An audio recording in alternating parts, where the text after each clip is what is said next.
Assalamualaikum warahmatullahi wabarakatuh. Saya Effendi Mansur, advisor BPP SPAM, ingin menjelaskan tentang tata cara kerjasama dalam penyelenggaraan SPAM. Pada tahap pertama ini, saya akan menjelaskan modul pertama dengan judul Pengantar Kerjasama Penyelenggaraan SPAM. Kerjasama SPAM diperlukan karena 1. Adanya peningkatan kebutuhan penyediaan air minum masyarakat. 2. Mencukupi kebutuhan pendanaan untuk pengembangan SPAM. 3. Memungkinkan pemberian tanggung jawab dalam batas-batas tertentu kepada pihak swasta untuk melakukan pengelolaan SPAM yang berkualitas, efektif, efisien, dan sekaligus sebagai upaya alih teknologi. Perlu saya tegaskan bahwa kerjasama SPAM bukanlah privatisasi atau swastanisasi penyediaan air minum masyarakat dan bukan pengalihan tanggung jawab. Karena tanggung jawab penyediaan air minum kepada masyarakat tetap ada pada pemerintah daerah. Sementara swasta hanya terlibat pada penyediaan air minum curah dan itu pun berbatas waktu. Pelaksana kerjasama SPAM. Berdasarkan peraturan perundang-undangan yang ada, pelaksana kerjasama SPAM adalah BUMN, BUMD penyelenggara SPAM, yaitu BUMN, BUMD yang khusus didirikan untuk penyelenggaraan SPAM. Direksi BUMN, BUMD inilah yang nanti akan bertindak sebagai penanggung jawab proyek kerjasama atau PJBK. Umumnya, pemrakarsa kerjasama SPAM adalah pemerintah, BUMN, BUMD.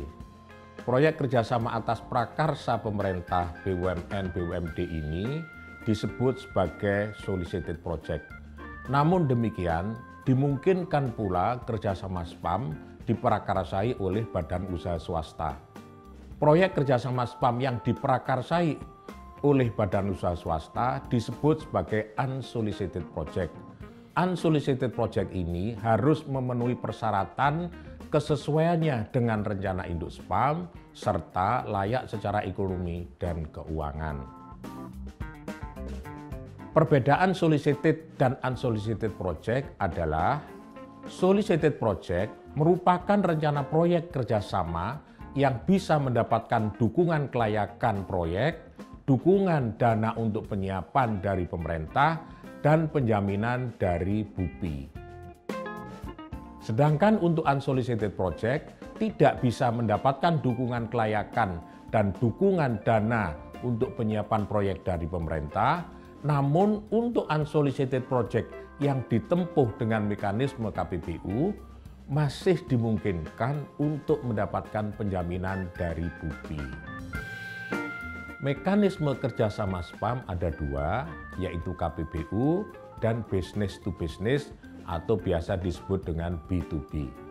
Mekanisme KPBU dilakukan untuk proyek kerjasama SPAM yang memerlukan dukungan pemerintah, sedangkan mekanisme B2B diperuntukkan bagi proyek kerjasama yang tidak memerlukan dukungan dari pemerintah, biaya dan risiko kerjasama ditanggung oleh para pihak, dan tidak membebankan risiko pada pihak lain di luar yang melakukan kerjasama.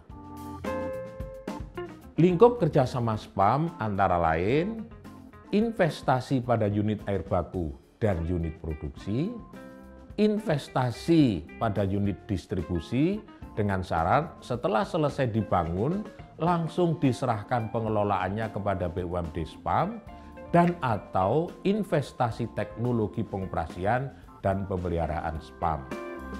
Bentuk kerjasama SPAM yang bisa dilakukan antara lain BOT, ROT, RUOT, kontrak berbasis kinerja, atau kontrak pengelolaan unit produksi. Pelaksanaan kerjasama SPAM dilakukan melalui tahapan sebagai berikut. 1. Perencanaan. 2. Penyiapan. 3. Transaksi. 4. Manajemen pelaksanaan.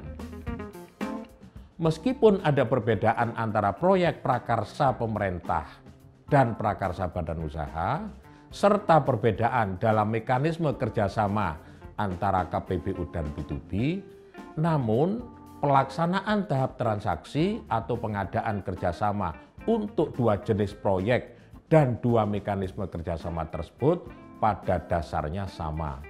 Perbedaannya lebih pada tahap penyiapan kerjasamanya. Perbedaan dalam memilih mekanisme kerjasama akan membedakan pula dalam menentukan peraturan yang akan dijadikan dasar dalam pelaksanaan kerjasama SPAM. Kerjasama SPAM dengan mekanisme KPBU akan menggunakan peraturan yang telah ditetapkan oleh pemerintah, antara lain Peraturan Pemerintah Nomor 122 Tahun 2015, Peraturan Presiden Nomor 38 Tahun 2015, beserta peraturan-peraturan pelaksanaan dan peraturan terkait lainnya. Kerjasama SPAM dengan mekanisme B2B akan didasarkan pada peraturan internal perusahaan, yaitu peraturan BUMN BUMD SPAM yang bersangkutan. Demikian penjelasan saya tentang pengantar kerjasama SPAM pada modul yang pertama ini. Untuk mempelajari materi yang lebih detail dari yang saya jelaskan tadi, silahkan mengunjungi website BPB SPAM. Sampai berjumpa di modul berikutnya. Wassalamualaikum warahmatullahi wabarakatuh.